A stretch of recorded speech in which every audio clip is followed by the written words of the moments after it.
Hey everybody, this is Joe with the Bitcoin Mining Show, aka Cinco. You guys, if you've been tuning in, this is episode 3 of the Bitcoin Mining Show. And what we like to do here is we're trying to get in touch with people who are true Bitcoiners, the people who really do things that matter in Bitcoin, whether it's software developers. Like last episode, we had Matt on from Atlas Pool, who said, "Hey, I want to create a better solo mining pool," so he did it. Or Huddle Tarantula, we had on the episode before that on our inaugural episode, and he's a guy who does things with like gas. Stranded power, all kinds of like neat things that are off the grid. And then there's just the regular people like us that are really into Bitcoin mining, and we want to make it better. We want to do more with it, and we want to grow our operations so that we're doing more for Bitcoin and securing the network, as well as growing our own Bitcoin stash that we have. So this week we're going to be talking with a guy who I spend at least one night a week with on X, as we are co-hosts on our midweek mining show, which is an X space that we do for the Bitcoin Army. That's on Wednesdays at 7 p.m. Central. And we talk Bitcoin mining. That's all we talk about. And that's how my guest today, Bitcoin Bull, and I met. He reached out to me. I said, "Hey, I'm going to be doing this space for the Bitcoin Army." He reached out and said, "Hey, man, I'm interested in talking about that." And next thing you know, it's me, him, and Bobby, and we're talking Bitcoin every week. And we do it more than just on Wednesdays. We end up messaging with each other all throughout the week, I think. But yeah, I wanted you guys to hear his story because it's a really cool story about just, again, like us, everyday people that are out there that want to do things in Bitcoin mining. So you put the effort in and you start doing it. And it just shows that anybody can do it if you put in the effort. Bull, how you doing, buddy? Glad to have you here. Yeah, not too bad. Just hanging in there. How about you? Pretty good, pretty good. Like you watching all that price action that's going on in the news and everybody that's kind of, stressing out about Bitcoin and things going on around the world. And I just kind of look over here to my miners. That's where I'm looking right now for my home miners. I look at my Nano 3S's on the shelf and a couple gammas that I have over there, and they're just ticking away. Just, tick tock, another block, couple more sats going on over there. Yep, that's always nice. I love that. Yep. It takes a little bit of the stress out of it, right? It takes a little stress out. I don't watch the price action as much as some, I think, because I try to focus. I'm a stressful guy. I'm high strung. So I just try to focus on how many sats I'm getting and making sure all my miners are connected to the pool and just hoping one day I hit a block and then I'm good. Yeah, that's definitely the way to go. That's what I try to, plan on. Just try to stack as much as I can for as long as I can. I don't mind that it's down. The longer it's down, the more I could collect. So at a Right. cheaper rate. That's the way to do it, man. That's the way to do it. It's the good attitude to have because we know it's going to go back up. Historically, it always does go up. So we know it'll go back up. Yeah, absolutely. If you have conviction and you believe in what you're investing in, it's not a worry to you. Exactly right. And that's the key thing. You're right. That's a good point. You have conviction and you have conviction in the right thing. It's not blind faith, right? It's not blind faith that Bitcoin's just going to always go up forever and everything. It's going to do its thing. It's going to seesaw, it's going to go up and down, but you have the conviction of knowing that, you know what, I'm going to stick with this because I know in the long run it's going to do what it does historically, and that's the, number go up, and that I'm doing good things for myself and my family by doing this. Yeah, no, I try to tell people all the time. It's one thing to just own Bitcoin and not know nothing about it. You're just like buying another stock, right? You don't know anything about it. But it's another thing when you actually go down the rabbit hole, learn the protocol, learn how it works, and do a little deep dive. Because I feel like the more you learn about it, which is you so much, you got to learn so much. But even if you don't learn it all, once you start going down the rabbit hole, it just builds conviction and you feel more confident in it. I'm telling you, you're absolutely right. It starts with the little things like you read about it on a news article, and then the next thing you know, you're buying someone Robinhood or something. And then you see the number go up and you're like, "Oh, cool." And then you do a little more research and maybe you join a community on X or something, and you start learning more. And then you start seeing book recommendations, you start reading books. And then the next thing you're looking at people across the dinner table and like a family member, and you're like, "Did you know that the SHA-256 is one of the best encryption methods that you can use when you're doing?" And then people are looking at you like, "What's wrong with you? You used to But not let's be go like ahead and get this." started. First things first, I want to give a little background for our folks about who you are, who Bitcoin Bull is. So if you don't mind, give us your origin story. What were you doing before Bitcoin? Like, what was that moment right before Bitcoin? What got you into it? Like, what was that for you? So, like a lot of people during COVID, everybody's sitting at home doing nothing. I heard about Bitcoin and stuff before then. And I feel like I don't remember, it was like 2012, 2014, 16. I try to look into it a little bit because you hear about it, and I think it was on the news once or twice. And I was like, that seems a little interesting. So I tried to figure it out. I didn't put enough effort into it, which I mean, there's a lot of people that were in my boat. They heard about it and didn't put enough effort into it. But I remember asking somebody, said, "Oh yeah, I think you gotta meet with somebody and they buy it for you." And it was just like this whole weird process. And I was like, "Yeah, just like everybody else, it sounds like a scam." So I brushed it off. I didn't put no effort. 2020 comes around, COVID, we're all home, everybody's sitting home doing nothing. And I don't remember what brought me exactly into start fooling around with crypto and Bitcoin, but I started off like a lot of other people around that time, fooling around with meme coins, NFTs, had Ethereum, had Bitcoin. And you kind of group them all together and was like, all right, this is interesting. The NFTs were interesting, on open seas and then meme coin started and you know you go in and out of meme coins and then you have Dogecoin and then SHIB and like I went down that whole rabbit hole of different coins coming on Coinbase and I don't know, going in and out. I traded and did all that crap and um, at some point, losing, winning, and it clicked on me because everybody's always like, "All right, what's next? What's the next best?"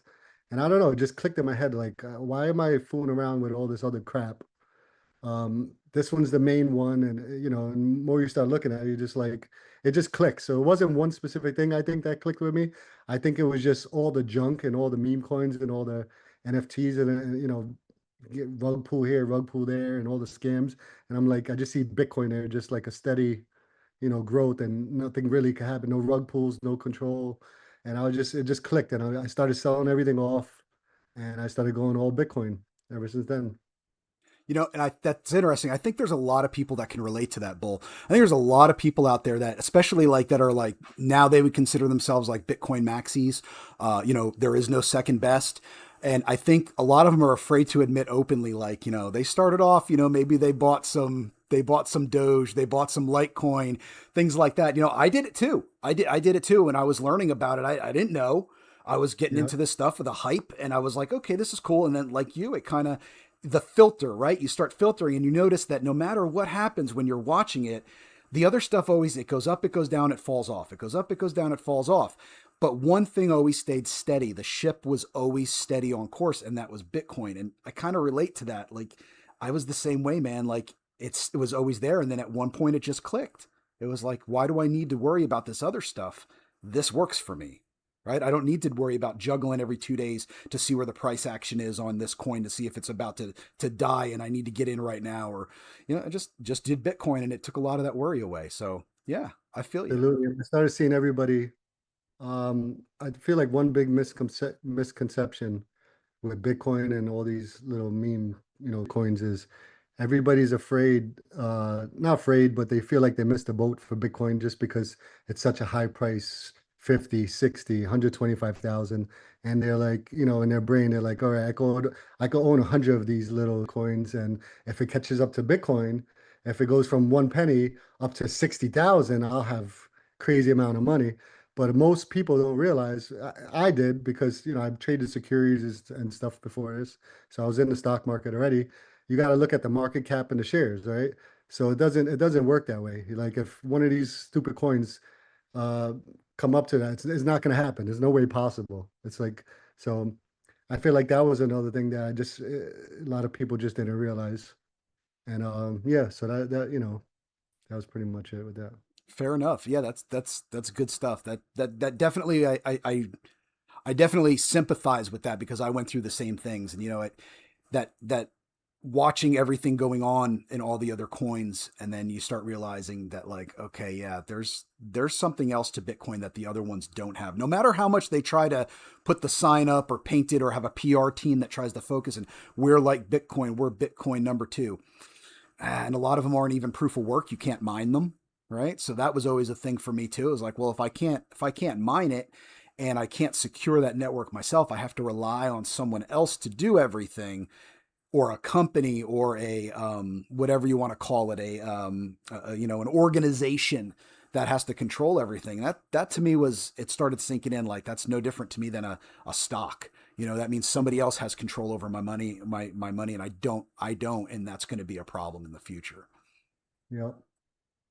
So, all right, cool. So that's what got you into Bitcoin. That was your trajectory there. At what point did you start saying, you know what? I think I want to try to mine this stuff. What got you into mining? So I feel like somebody on Instagram had a BitX. I think it was Instagram. It could have been, I follow this guy, Chris. I don't know if you know him, Chris from the Weld Squad for years. Him and Full Auto 11. I don't know if you know them, but he kind of has a little background like me. Didn't grow up in such a great area, and kind of made it. And he's really deep into it. And I think I seen him was the first one with talking about mining, and it was with a BitX. And I realized, I'm like, shoot, a little miner like that, a little, I think it was like $200 at the time, you could find a block. So I was interested in it. I said, what is that about? And you hear people, talking about miners with Bitcoin. Like I said, I just owned it. I didn't really know the background of it. And when you start investing in stuff, well, at least me, you get interested in it. So when they start talking to the people and they start, yeah, well, how does it work? And I'm like, that's true. I don't know how it works. In the beginning, everybody's like, oh, it's a math problem. It's this, it's that. And I'm like, I can't answer nothing. So I started going down the rabbit hole and like, how does mining work? And, how blocks mine and solo mining.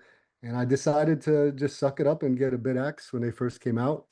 Um, got it up and running, watched a couple YouTube videos, and from there on, it was like so friggin' addicting. Next thing you know, you know, you start going down the rabbit hole more. You start seeing how blocks are formed, what they're made up of. Then you start hearing what a Merkle tree is, and you want to see the difficulty, and it just keeps going on and on and on, and it interests me. So I got a BitX. Next thing you know, I bought another BitX, kept one in here, one in my rental property. Started getting nodes. I got a node here, node in my rental property. Then you start looking, you want to get some more hash rate, right? It starts getting addicting. You're like, all right, 1 terahash. You realize it's just literally a lottery miner. So then I started looking into a bit chimney, which is from Altair. They started, they had bit chimneys, and I was like, all right, that's cool. I could do it at my house. So got one bit chimney, used it in place of a heater in my extension. Next thing you know, I got another bit chimney, another bit. I have 3 bit chimneys, put in my rental properties wherever I need heaters because it's too expensive here in New York to run them, without a reason. Um, then from there, it went on. I'm like, all right, I want to see what this commercial mining is about. The big boy ones. So I end up buying a S21 Plus from Altair as well. Started it up at my house. My fiance is like, "What the heck is that thing?" It was so freaking loud, and people say that it's loud, but they don't realize how really loud it is until you're actually in the same room with it. Yeah, man, It's that's like a like that's like living next to LaGuardia at that point when that yeah, sucker's it's like a going jet off. engine. It really is. It winds up. It sounds just like you're about to take off in a plane. So I fooled around with that, and I'm like, obviously I can't run it here, and it's not even practical because like 24 cents a kilowatt here or plus. So from there, I started going down the rabbit hole. What can I do? I started enjoying mining, everything about it, and I found myself looking for a property because I'm an electrician and I also own rental properties. So I'm like, all right, how can I incorporate this somewhere, and what can I do to keep going down this road of mining because it interests me a lot, right? So I started looking for property all over the freaking place. Asking Grok, asking ChatGPT, what's the best place where I could get good rates. And then I almost purchased a piece of land down in North Dakota. I put a bid for a piece of land, and then I started down the rabbit hole with that, and the realtor lied about having water, having electricity on the property. So I ended up backing out of that. Um, it just I kept hitting dead ends. The more I kept going, I kept hitting dead ends. I almost bought another place in North Dakota, a different section, and then the jurisdiction, the people in the town told me that I can't do Bitcoin mining there because a lot of people are complaining and they're dealing with a big farm going in right now that they gave somebody, and you can't mine within a mile of a house. So I just kept hitting roadblocks. I started looking up by Buffalo, Pennsylvania, all these, because ideally, right? I'm sure a lot of people went the same route as me. They're just like, all right, I got a camper. I put a camper by a piece of land. I'm a licensed electrician to hook up electrical, throw 5 or 6 XPs in there or whatever, heat it up and let it coast, right? But yeah, just it wasn't working out. There's a lot of things it wasn't working out. So I started going down the path of looking for hosting companies.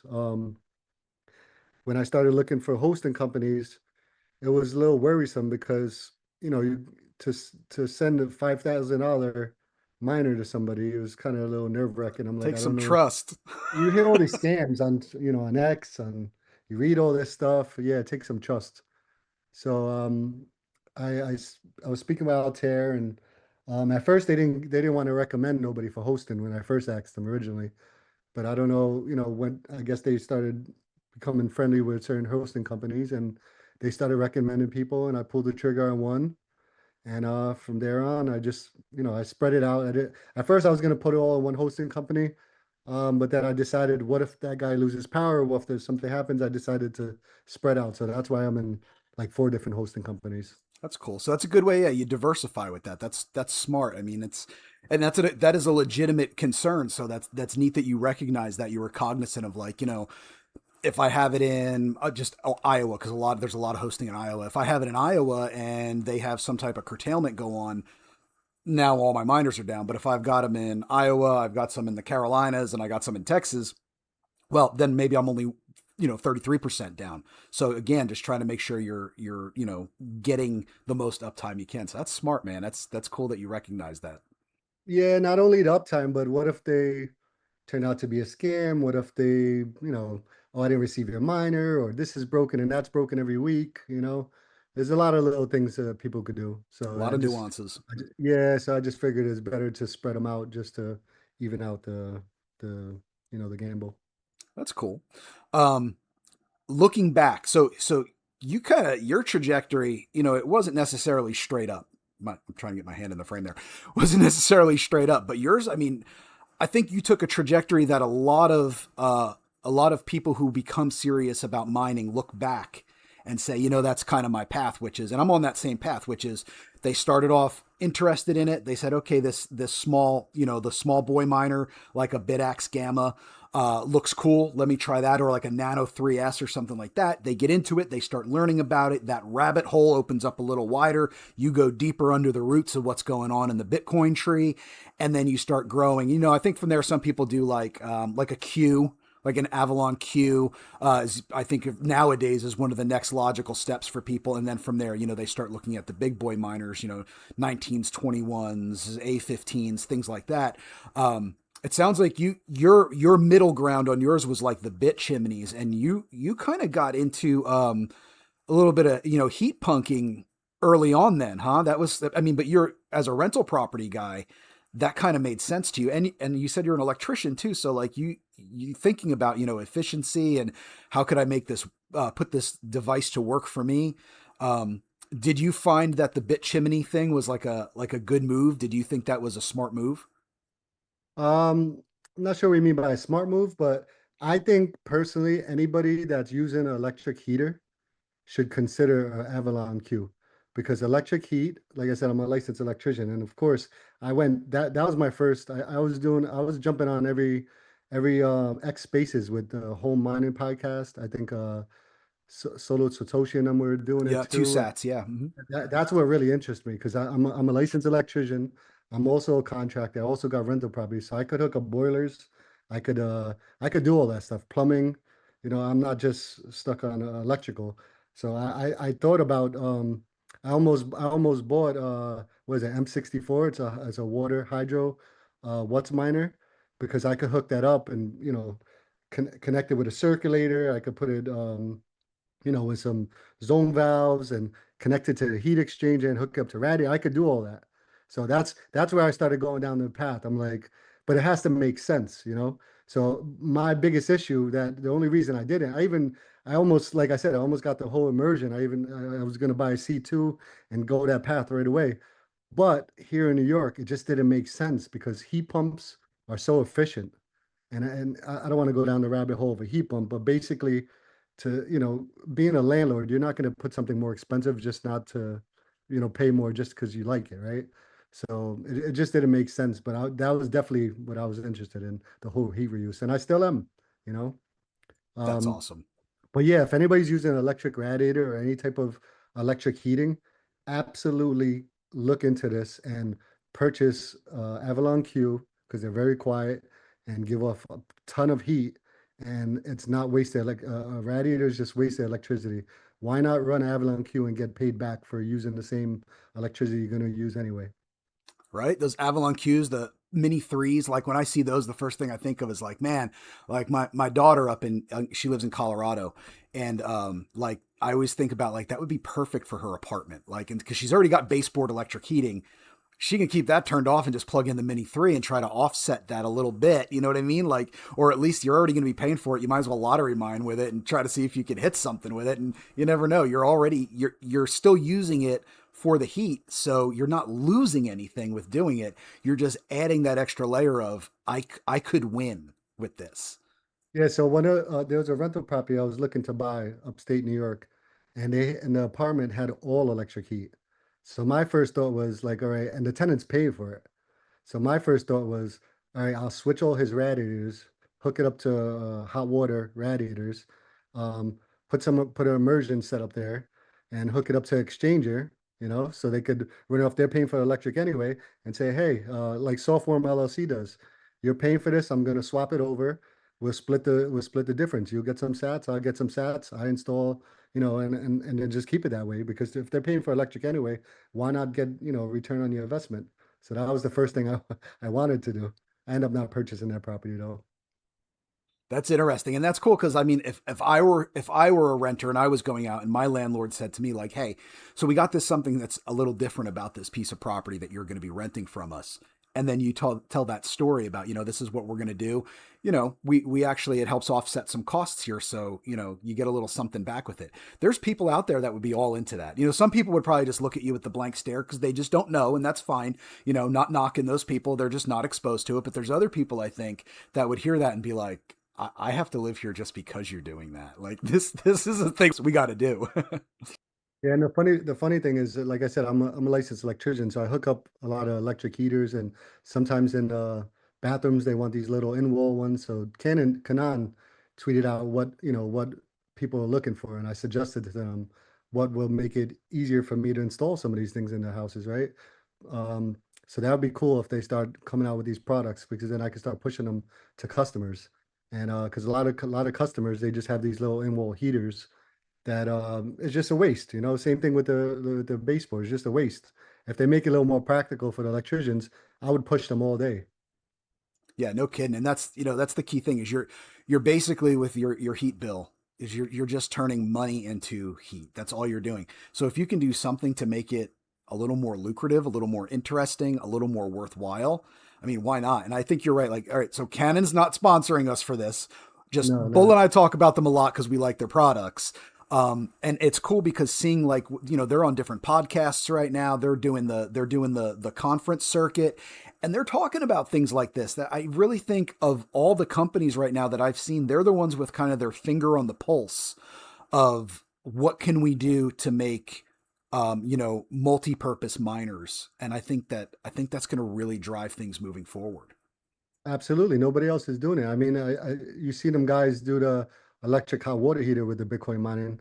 That's perfect because stuff like that, like for instance, here in New York, if we have no natural gas, we gotta sometimes in my rental properties put an electric heater. So for me, it would be a no-brainer to put that in. I wouldn't even think twice, especially if it's compared. I just put a heat pump water heater in, and it was around 2 grand, and it looks like they're going to be selling theirs for around 2 grand. Which one I'm going to pick? Absolutely that one. It's I would absolutely put that one. So stuff like that is what interests me. And then if nobody else is doing it, I mean, you got to talk about Canaan, right? Because right now they're the leader in the whole mining right now. So Yeah, agreed. Yeah, that's true. So on your journey, like a lot of us start off as hobbyist miners, right? Like we start off, again, the little gamma, or the 3S or whatever, an S9. If you've been in it a while, maybe your first unit was an S9, and you had your loud garage miner there. But then you kind of start scaling up if it's something that interests you and you go down the rabbit hole. You due to your background, you kind of I want to say you jumped from hobbyist to a little more semi-professional with this early on just because of your background. What was the time frame you had from like and not exact but like kind of a rough time frame of like from when you went from like, okay, I've got this gamma on my shelf to I can start putting these in my rental properties? well, that kind of went pretty fast because that's why I started buying the bit chimney because I'm like, it doesn't make sense to have heaters. I had an electric heater in my garage. I had one in my other garage. I was using one here in my extension, and so that's why I was like, you know what? Bit chimney, bit chimney, bit chimney. Just swap them all out right away. Because it didn't matter. At that point, it doesn't matter what the electricity cost is. You can have 50 cents a kilowatt. If you run an electric heater, it's just a no-brainer. So yeah, I moved up pretty quick, but I just always had that personality. When I get into something, I just kind of like go into it really hard, look into it, and move pretty quick. I always been that way. I'm pretty spontaneous.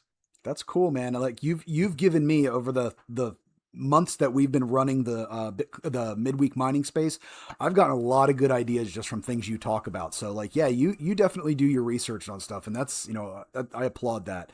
Um, Saying that though, I mean, when you move into it, looking back, is there anything that you could say like, wish I would have done that a little bit differently? Like when I was starting out, maybe I should have done this a little differently. So back to the how long it took me to get into like the commercial miners. I think it was approximately like 6 months, right? Because I was fooling around with the bit chimneys, I was fooling around with the bit axes, and then it might even be before 6 months before I got my S21. I just didn't pull the trigger for a holster right away. I guess one thing I would probably did a little bit different is not buy so many all at once, the commercial ones. I started buying XP after XP after XP. Because it starts getting addicted and you can see, how much profit you can make and whatnot. Um, but yeah, I think people, if they're thinking about getting into mining, I think don't rush into it, kind of like I did, and just buy a whole bunch at once. The more I keep talking to people that have been in it for a long time, some people jump into it and just buy like a ton. I heard of somebody recently, they put tremendous amount, hundreds of miners they bought. And I don't know what kind of efficiency and what they bought, but it was extreme amount of money. And now they're just trying to sell it off. I'm guessing, because I don't know the full story, that it probably wasn't efficient ones. They probably just bought a bunch of S19s or whatever it is. And then when you have a price that, goes down to 70,000, 60,000, those other miners are not making money. And then you're just forced to shut it off. You're like, shoot, I'm not going to pay for electricity and I'm not making money. And, he kind of regrets it now and he wants to get out and sell and he just wish he would have bought Bitcoin in the first place. Then I hear, I've been only doing it for like a year, right? So I don't know what the outcome is, but when I did my research originally, um, from what I read, it's best to get the most efficient miners for times like this. So, for instance, my XPs, they're not profiting a lot, but they're still profiting. They're profiting only like a buck or two a day, each one, which is not a lot. But at least I'm able to pay for the electricity and still make a couple bucks, Yeah, you it's know? still in the black, so that's what Yeah. matters. Yeah, and I don't have to turn them off. So it's like a lot of these other guys, I guess they didn't do their research and they just bought a whole bunch and now they're kind of regretting it. So I guess I would just probably focused on that a little bit harder for times like this. But when you're in it, nobody expects it to be at 126 and coming down to hitting 60 either, right? So it's like you never could predict it. Right. And But that's good advice. That is something, especially if you're someone out there and you have that ability to just stack, like you're not worried about your return on investment and your electrical costs, it don't matter. But for the rest of us, the regular guys out here doing it, where you have to, spend some of your Bitcoin earnings to, pay for the farm itself, right? To keep it going. That is definitely something you do have to monitor. And I've seen that too. I've seen like on some of the Telegram chats I'm in where they sell, it's specifically for like selling mining devices, and I'll see a company put up like, we've got a pallet of miners and we're selling them, all 140 miners or whatever it is, and people are like hardcore into that. Like, oh, I'm gonna get that. I'm gonna get a Connex box and I'm gonna build this out. And I'm looking at it like, if I had the money, I'm glad I don't have the money to do that, because I'm the type of person that would be like, yeah, I can do that too. Oh, yeah, let me get that. But yeah, then you stop for a minute and you look and you say, but what's the efficiency on those miners? What yeah. is my return on investment? How long is it going to take me to pay that back? And by the time I pay it back, are they still going to be of a generation of miner that it's worth it? Where some of these new ones that are coming out, I mean, they're like, their efficiency, their joule efficiency is just like, looking at it's like fantastic nowadays compared to the past. So I get that. Yeah, so my advice would be don't go in hard and buy a whole bunch at once. If it interests you, buy one, let it run, maybe buy another one, feel it out and see how it's gonna go. Because, yeah, if Bitcoin goes berserk and it goes up a lot, it could pay itself off pretty fast, maybe a year or two. But times like this, you're looking at 4 to 6 years. And then the life of the miner is probably 4 to 6 years. So it's like, you start thinking, all right, is it going to last? And then what if it dies? And then you lose out on, 6 months for Bitmain or wherever you get it from to fix it. And then you're in the contract. So there's things that could pop up. So I would just say do your research and just don't jump in, hardcore with a whole bunch all at once. Right. If you're interested, you do go in a little at a time. That's what I suggest. Just you're like Bull said, do your research. But the regular folks, definitely, like, one at a time is a good deal. That's a good thing to do. Try it out, increase, try it out, increase, try it out, increase. You do it in those incremental steps, and it's kind of like DCAing your mining equipment at that point, right? Like, you're not Well, going. that's another reason why I wanted to get some of these bigger miners as well, because I was DCAing with Coinbase, and they have a spread, they have a fee, and then you start looking, all right, let me get the monthly thing so it's cheaper spread. But then there's still spreads, there's still fees. You constantly, it just didn't make so much sense. So I was like, all right, I'm already into the mining. Let me get some of these bigger miners. And plus, I had a bunch of issues with Coinbase. They lock up your account sometimes. They start getting frustrating. So I was like, all right, you know what?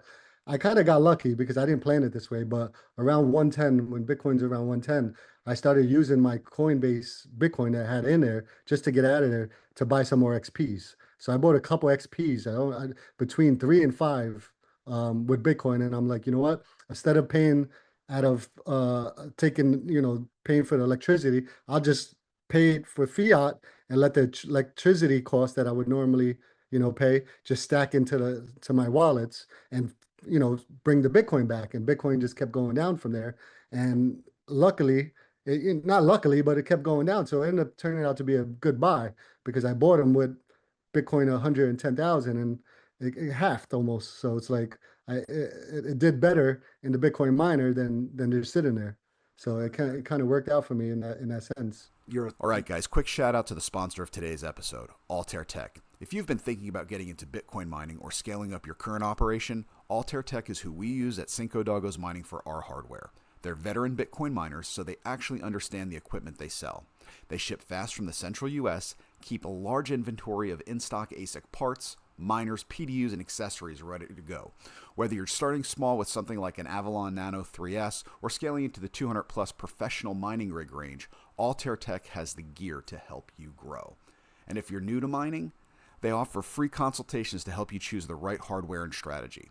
So head on over to altairtech.io and use discount code CINCO at checkout. That's altairtech.io, code CINCO. Altair Tech.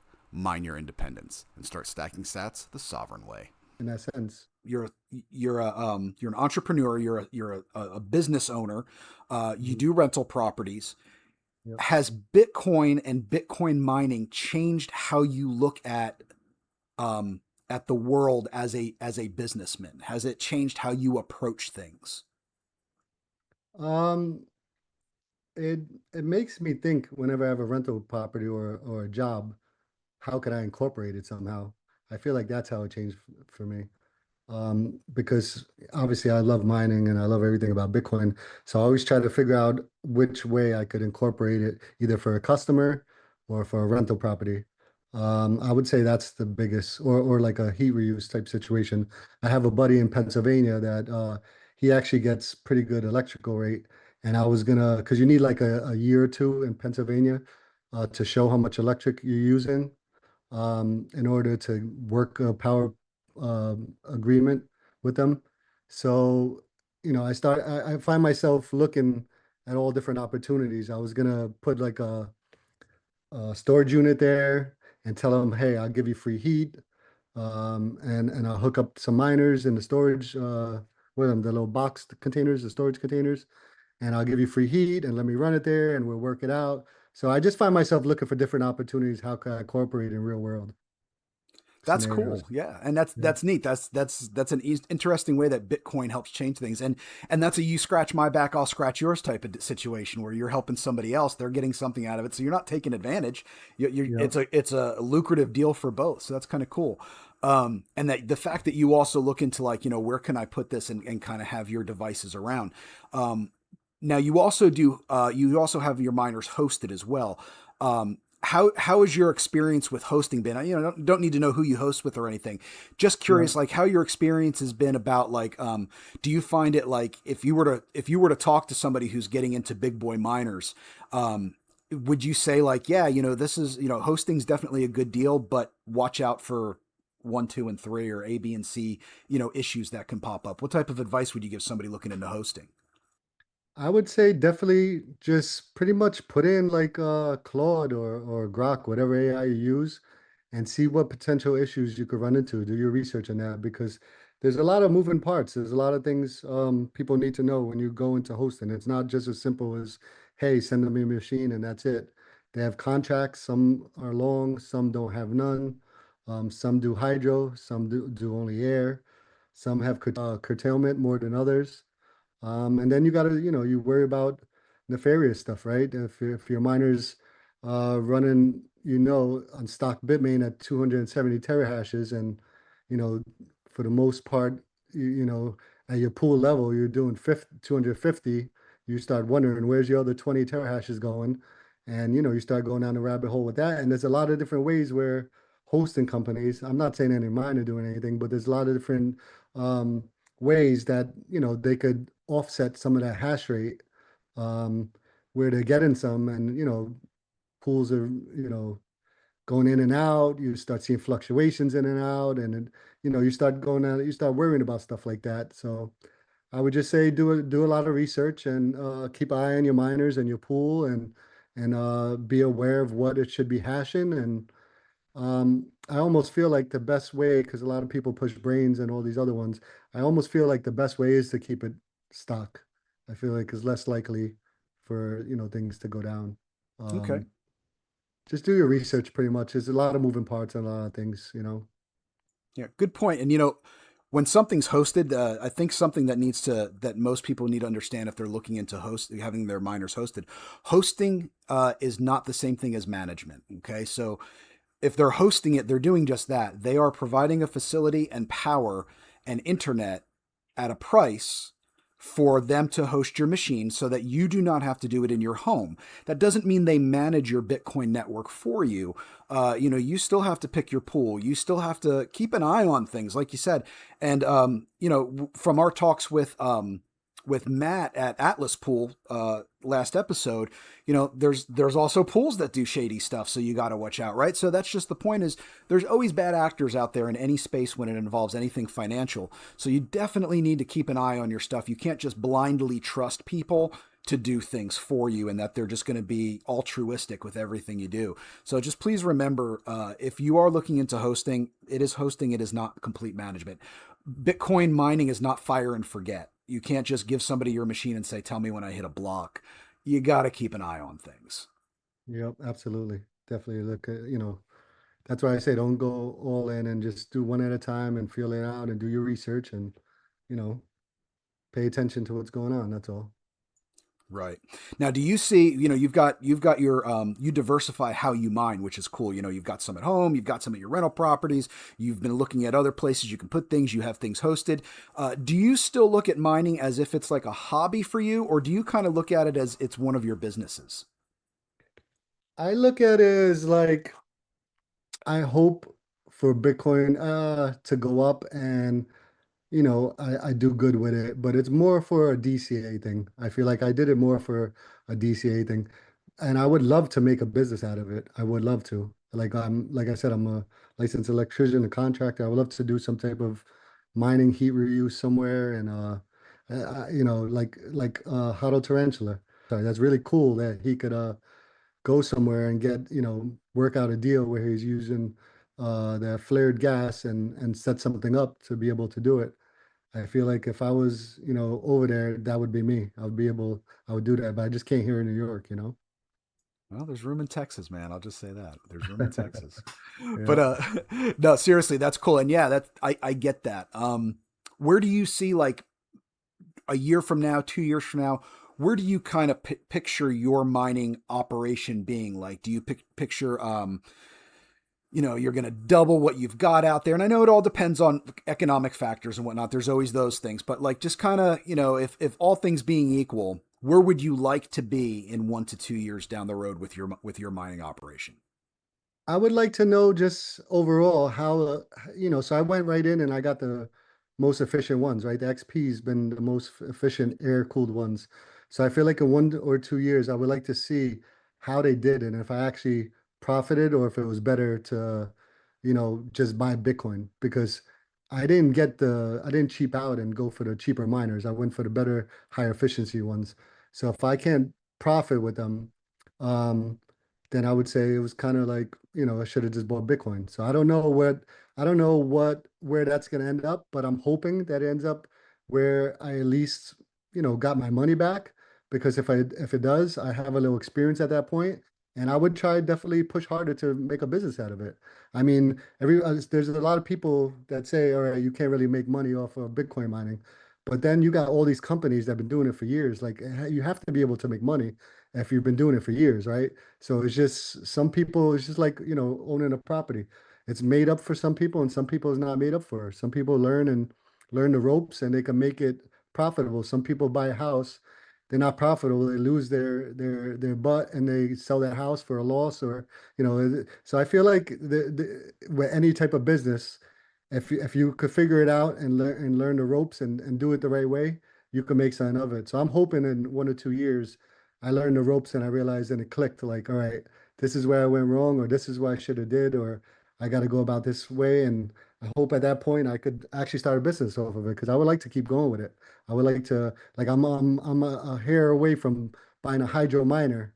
The only thing that's stopping me is only one of my hosters are doing hydro right now, and they didn't start up yet. And the hydros that they could only host is only 12.5 joules. It's I think a Bitdeer A3 Pro. So I don't want to get something, I have the S21 XPs for almost a year now. So I'm like, I want to get something at least a little more efficient than that. And it's not much more efficient. So I'm like, should I pull the trigger? Should I not? So yeah, in 1 or 2 years, I would like to have more information and see where we are and hopefully push harder to go into mining harder for myself. Maybe pull the trigger and buy a property or maybe put hydro somewhere, a hydro container somewhere. That's where I want to be. That's awesome. I'm excited to see that what happens with that too. That's cool. So cautiously optimistic and hoping for the best. So I'm cool Yeah. with that. That's me too. Yeah. What are you watching most right now? Like here we are, middle of, well, I guess it's the end of March now. Geez, the end of March 2026. We're finishing up the first quarter here. What do you watch most right now? Are you watching price action? Are you watching difficulty adjustments? Are you watching energy costs? Are you watching government regulation? What is the thing that catches your eye most when you're looking at your Bitcoin news from a miner's standpoint? What interests me the most right now is all these miners, Mara and Iron, all these companies moving over to AI. The more they get their miners, because they could afford to use whatever miners they don't sell, or like Bitdeer, whatever they don't sell, they could just put them online. They get them for dirt cheap, right? So they could profit off of least efficient miners because they don't got much to make them. So it's interesting to me right now that a lot of them are shifting over to AI because the more comes offline and the more they shift over to AI, the less miners, less hash rate that's going to be out of there off the network, and we'll get more big piece of the pie, make it more profitable for people like us. So that's pretty much what's interesting me right now is to see what's going on with that hash rate been coming down. It's pretty much stayed steady, right? I mean, for the last couple of months, it went up, it went back down almost the same amount, and now it went down another 8%. So it's if it keeps going down, that's what interests me right now. Right. And that's not necessarily a bad thing either. And that's the, like you said, it's more of a chance for the rest of us to, that are sticking with it. You take a miner offline, all you've done for yourself is you've taken away some of your chances of hitting a block or stacking sats. And that's what, like you said, these big companies that are pivoting to AI are doing. And I think that kind of also shows like, and I get it, they're a big company. They're, some of them are publicly traded. They have stock shareholders they need to worry about. They have bills they've got to pay. So they've got to go where the money is. But when they do that, for us, it's kind of a blessing in disguise because, I mean, it just means that there's a better chance that my little Nano 3S over here it has less competition when it's trying to hit those blocks. Yeah. And I definitely recommend everybody to at least get, like you said, a Nano 3S, something small, because people go out, they spend $500 in a bar or a club, they go out buy scratch offs for $100. Why not spend 300 bucks, have a piece on your coffee table, something to talk about, you're supporting a network, and you have for the whole life of the miner a chance every 10 minutes to hit a couple $100,000 to win 3.125 blocks. So I feel like everybody that is in Bitcoin should at least at minimum get some type of home miner where at least it'll get them interested. And the biggest thing I would say about that is it's kind of discouraging in the beginning because you know nothing about miner. It's not that difficult, especially with Kanan. Their app, to set it up, you literally just put in your pool. It's very minimal stuff you got to put. You could watch one YouTube video and have it set up, and that's it. You're mining. You could tell people you're a Bitcoin miner, so it's not that difficult. And I think everybody needs to do that, especially if you're into Bitcoin. Amen, man. And just what, like three Wednesdays ago, we did that. I unboxed the Nano 3S right on our stream, and I think it took a total. And this was with me taking my time to show things.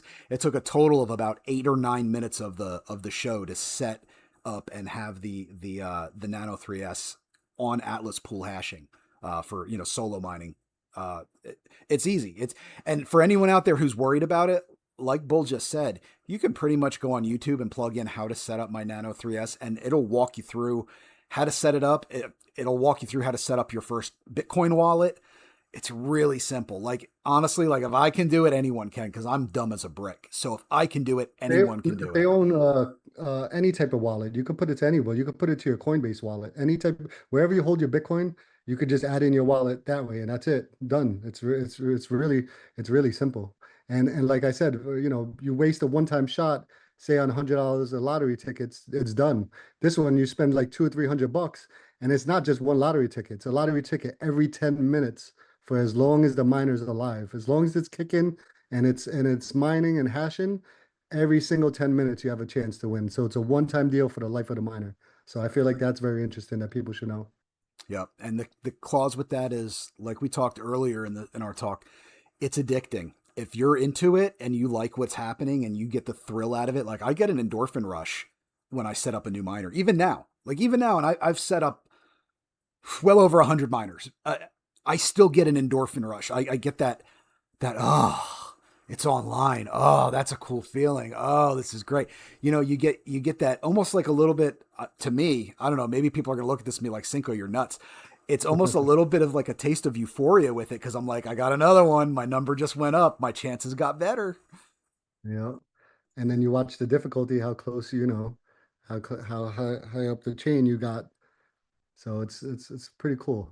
Yep. If you were to meet somebody, you're walking around the deck of a cruise ship, somebody sees you wearing a Bitcoin hat and they start talking to you about it and you get into mining. Um, and they say to you, man, do you think it's even worth, like, I mean, 20 million coins have already been mined of the 21 million. Is it even worth getting into Bitcoin mining in 2026? What would your answer be? I would say just do your research and look into it. Look into the debasement of the dollar. Look into how things hold value and how it works. Look into the protocol. Just go down the rabbit hole. At least start getting curious. That's what I would say. I would say because it's too much to tell somebody all at once. How it works, and then you start confusing them. I would just tell them, listen, start reading up on it. Go watch the what's that cartoon, the Tuttle Twins, where they explain how the dollar works, how the evolution of money works. Start off there. I even sent that cartoon to people a couple times, just to Yeah, get that's them. good work. Yeah. Yeah, so it's like I would just say just start looking into it yourself. And if you want to get into it before you read up on it and whatnot, it's very simple. You could if people a lot of people use Cash App, right? Just go on your Cash App and you click buy, the same way you buy anything else on a stock or anything else, or go onto your trading account and buy IBIT or buy ARKB. A lot of people, don't agree with that, but I feel like that's a good way to get people interested. It's an They start entry. holding. They see dollar go up, dollar go down, I mean, Bitcoin go up, go down, and then eventually they'll be like me and start getting interested and maybe want to bet axe and, they'll follow the same path. So that's pretty much what I tell them. I said, just start off, if you want to own it, just look at Cash App and see all the places. There's a map on there where it tells you everybody accepts Bitcoin and they could start going down the rabbit hole that way. Or just look into it. That's what I would say. Right. And, you got companies like Steak and Shake and so on and so forth that are like trying to, make it more of a thing. And, you get your little Bitcoin stamp on the burger bun when you buy it with your Bitcoin. I think there's some cool stuff going on with that, but you're right. It's entry level. Then, they start off with that and then, who knows, 6 months down the road, they're buying their first Avalon Q, and they're preaching about cold wallets and proper storage of their Bitcoin, and reading copies of Lawrence Lepard's book. I mean, it's all starts somewhere, right? It all starts somewhere.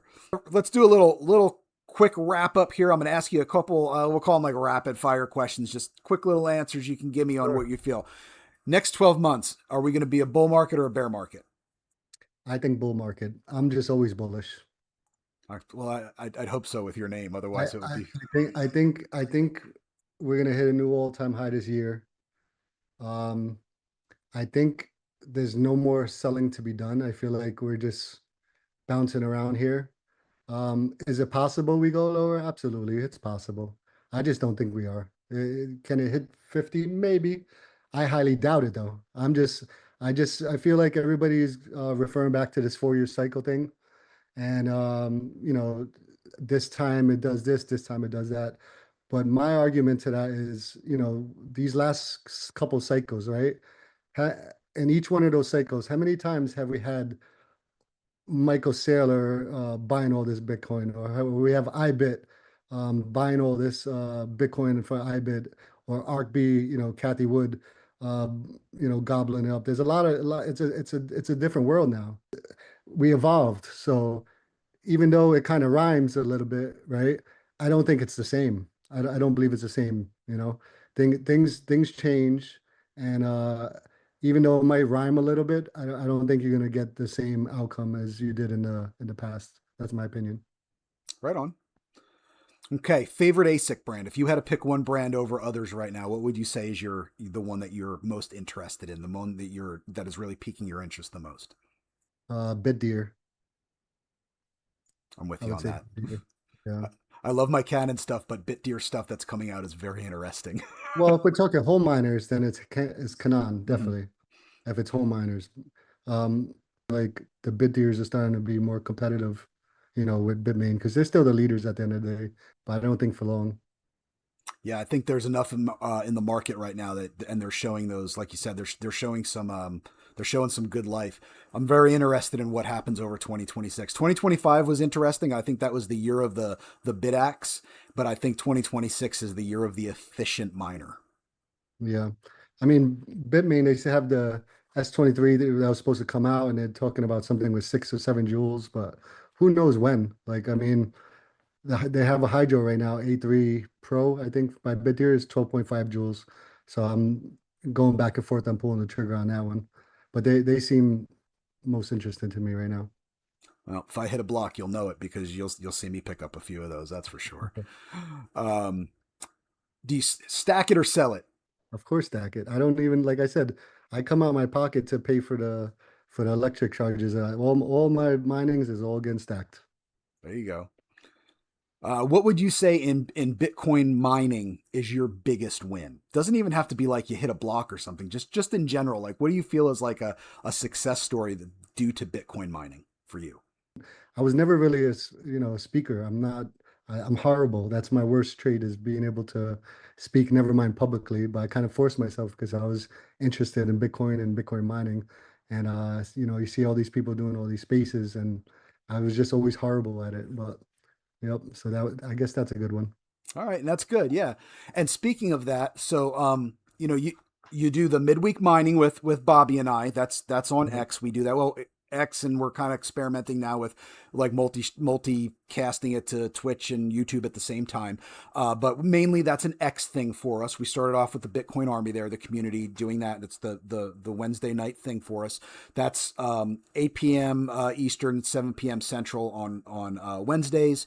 And then, do you have any other things that you do out there that people can come that you help host or that you're really into? Yeah, I was doing a lot of co-hosting for Fred, which is a really smart guy, really good guy. It's Fred And Krueger, then, right?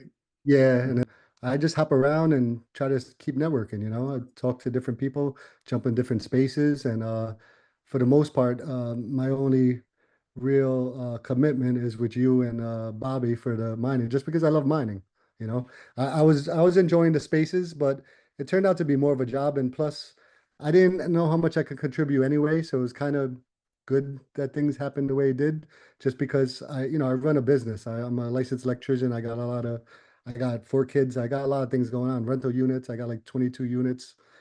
So I got to do a lot of, you know, You're a busy check. guy. Yeah, it's a lot involved with everything I just said. So, and then, in the winter, it kind of eases up. So now when it starts getting warm, and besides that, I want to go on my boat. I want to enjoy cruises. So it's like, I don't know how much I would be able to do anyway. So Fair enough. And that's good. I mean, it just goes to show you, like again, just the three people that we've spoken with on the Bitcoin mining show so far out of 3 episodes drive, man. Like Huddle Tarantula, constantly like irons in the fire, like lots of drive, lots of different things. Matt yeah. over at Atlas Pool doing things, very focused, very driven. You're doing a bunch of different things, not just only in Bitcoin, just in your life in general. It seems like there's a pattern with people who like to build in Bitcoin, and that's like it's the innovators, it's the people that are taking their life experience or their trade and saying now how can I meld this with my Bitcoin and or my Bitcoin mining, and it's amazing to me how many people You do see a that. lot of successful people, or people that are entrepreneurs, or doing pretty good in life, or not bad in life, I would say, right? That just, but and I feel like those people, that's why they're into Bitcoin. I feel like the smart brains realize what Bitcoin is really about. So I feel like a lot of people, even though sometimes we don't agree with other people, other Bitcoiners, some think all self-custody, some think it's okay for hybrid. And, we all have our disagreements on things. But at the end of the day, I feel like we all realize and see that Bitcoin is a really good thing to be involved in and to hold and to stack. I feel like a lot of the smart minds go that route. Um, so that's one thing I see in common.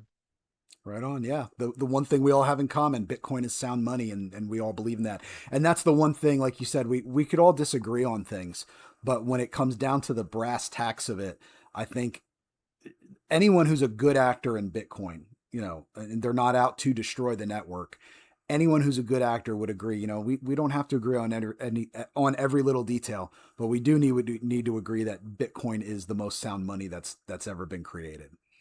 Yeah, and for the most part, we always try to, help us help each other, right?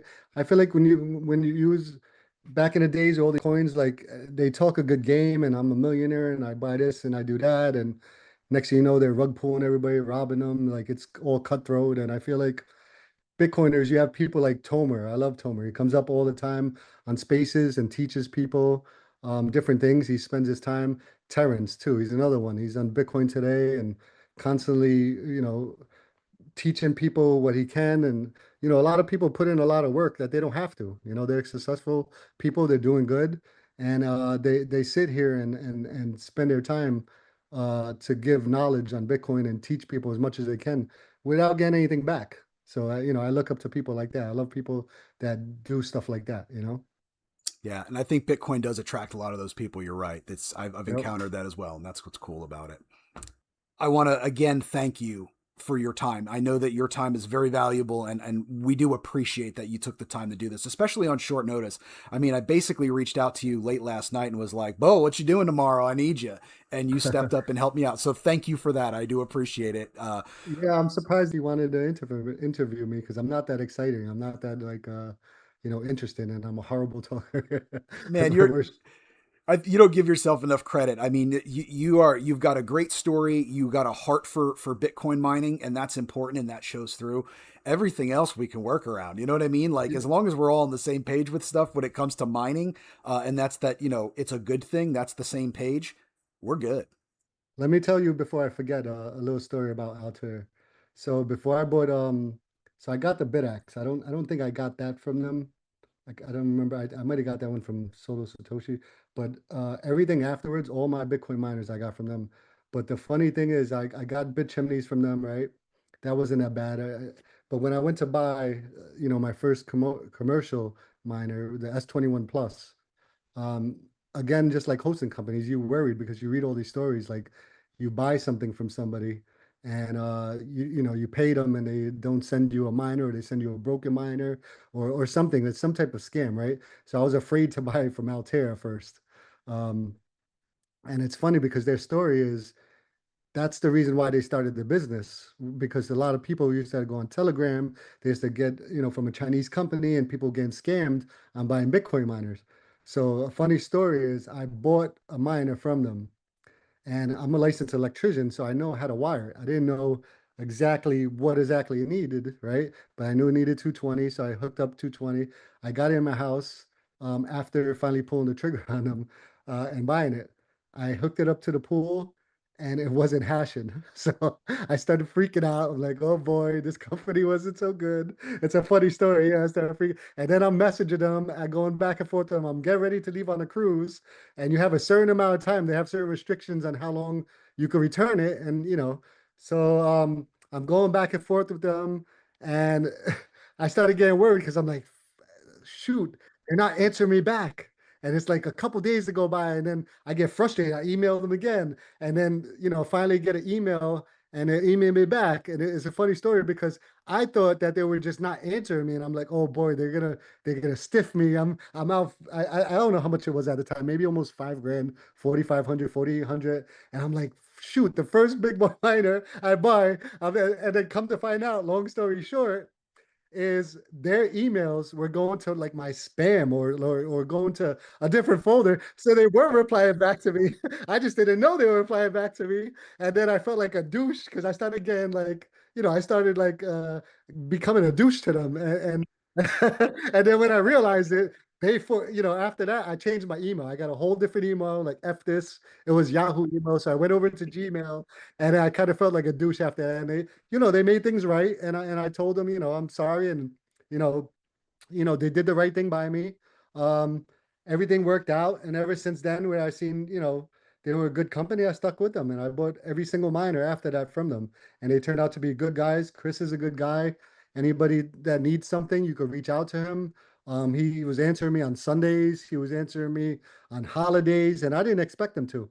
So they're a real good company. Avro's a real nice guy. They did right by me, and they send me serial numbers when it goes out to a hosting company. They'll tell me when it's going. They ship extremely fast. So I try to stick with people that are good. And Altair, I don't get nothing back from them. They gave me a code where people could get an extra discount at checkout, I don't even care to push it. I tell people if they ask me where to buy it, I say, yeah, you could use my code. But when I'm with you, I tell them to use your code. I'm not looking to, I'm just happy that it's a company where I can say, hey, these are good guys. I dealt with them. They do right by you. My first miner was dead.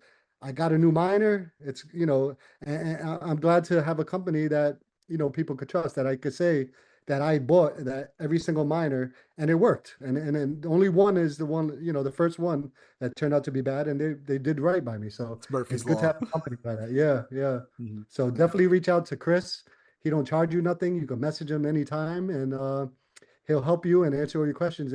Yeah, that whole consult thing they do, you can go to the website and sign up for that. I recommend that to people all the time on Twitter, on X, when people say, I'm new to mining and I don't know what I should do. What should I do? And I'll say, well, I'll give them some advice. I'll say, but don't take my word for it just because you watched one of my videos. Go ahead and do a consult with them because they're gonna shoot you straight. That's one thing I do appreciate about them as well, is Yep. they're gonna shoot you straight. If they think it's not for you, or if they think maybe your situation's not ideal for what you want to do, again, the S21 and the apartment complex type of thing, they're going to tell you, are you sure you can do that there? Because that's really loud and hot and sucks up a lot of electricity. And, are you sure you don't want something more like a queue, or do you want to talk about hosting? They'll kind of steer you right to try to get you on the right track. And if it's not what they sell, they'll still tell you that as well. Like that's what I'm confident about. They're solid people. They are Bitcoin miners at heart. Which really makes it a good thing. They're not, a bunch of businessmen who said, let's make money on Bitcoin mining. They're a bunch of Bitcoin miners who said, let's help people out and make a really good company with a good reputation. So you're absolutely right. 100% Yep. And agree. if anybody's interested, they could reach out to me anytime. My DMs, I don't want nothing on any my experiences or anything with Bitcoin mining or heat reuse or just questions, anything Bitcoin related. I don't mind helping. Even if it's you want to know what type of wire. I'm a licensed electrician, so anything anybody needs help with, feel free to reach out to me on X is the best way at bit by bit bullish. I go big Bitcoin bull, but my at is at bit by bit bullish. Gotcha. So And if I'll make sure anybody, that's on the screen too when we do the episode so people can yeah, I don't follow you. mind helping out other Bitcoiners or anything with electrical as well, or anything any of my experiences. I want to put together when we get a chance, a lot of my hosting companies, questions when we get a chance. We got to post that. So there's a lot of things that people should ask when, or look into when it comes to hosting. That's a good idea. Yeah, I know we had talked about that in the past, and then of course time always gets away from us. We all get pulled. Me, you, and Bobby get pulled in like four different directions every day. So yeah, we definitely need to do that. I'm still delinquent on. I had promised people I was going to do a like a PDF that they can use for like winterizing and summarizing their Yep. miners, what to do for the seasonal stuff to make sure your miners are ready for it. I'm 6 months delinquent on that, and I need to get on top of that too. So I feel you, buddy. We need to get that Yeah. done. So, all right. Well, both, thank you very much. Again, it's been a pleasure. Thank you for coming on. I'd love to have you back in like 6 months or so. We'll talk about it again, kind of see what has changed, what's different, what your outlook is, what new stuff you've got in the mining farm, any new developments with that. So, yeah, man, really appreciate it. Before we let you go and you get back to spending time with your family, any final thoughts you want to give to our folks watching? Try not to pay too much to price action. Try to instead focus your time on learning more how Bitcoin works because it kind of gives you more conviction and then you kind of hope that it stays here or even goes lower. You don't want it to go up because you want to be able to get as much as you can for as low as you can for as long as you can because in the long run it's going to be a great store of value and you whatever you buy now, you're going to be able to have and use in the future at some point for more purchasing power than you would if you kept it in fiat or other investments or whatever you have. I'm actually looking to get out a couple of rental properties just so I could get some more for that reason. Try not to be a trader and use so much leverage because it's not easy and traders at the end of the day end up losing. Just stack what you can. What I try to tell people is buy whatever, say you spend on a cup of coffee or whatever you don't care about, and just set up like an automatic withdrawal just to buy the Bitcoin. And before you know it, stacks up pretty friggin' fast. It stacks up, before I had my mother do it, she don't even believe in Bitcoin. And next thing you have a pile of Bitcoin and it didn't even affect you because it's like $5 a week, $10 a week, $50 a week, whatever you can afford, that is not going to hurt you, that you're not going to have to pull out for some reason. Just do it that way and let it stack up. DCA, that's a good way to DCA in. You know, you don't need to buy a whole Bitcoin for $70,000 right now. You don't need to buy it. $5, $10 a week is good enough. Just get off zero. Yep. And then, if you're mining as well to supplement that, that's a great thing. And even if you're not, if you're a DCAer, you're someone who's just doing the Cash App stacking or whatever, looking at getting like a Nano 3S, like we were talking about, invest that, under $300, get your 6.5 terahash and put it on the network. And you can even just put it on solo mining. You're doing two things. Number one, you're securing your own money by adding hash to the network. So you're doing a good thing to protect your own Bitcoin. And number two, you got a chance to hit. And if you hit, you make it, right? So, every 10 minutes, like you said earlier, Bull, every 10 minutes. So 6 times an hour, 24 hours a day, 365 days a year until the year 2140, there's going to be block subsidies. So long past I'm dust, there's going to be people mining. So, yeah, good stuff. And on that grim note, I think this is a good place to call it, man. Again, thank you so much for coming on the show, buddy. And I will see you tomorrow. Well, it's tomorrow for us. For the people watching this, it'll be yesterday. But I'll see you tomorrow, and we're going to be doing our midweek mining episode. I think we're doing a little more. We're going to talk about difficulty adjustments and giving away some more hash rate for people. See if somebody wins a block on the show, right? Yep, perfect. Right on. All right, buddy. Thank you so much. Yeah. Appreciate it, man.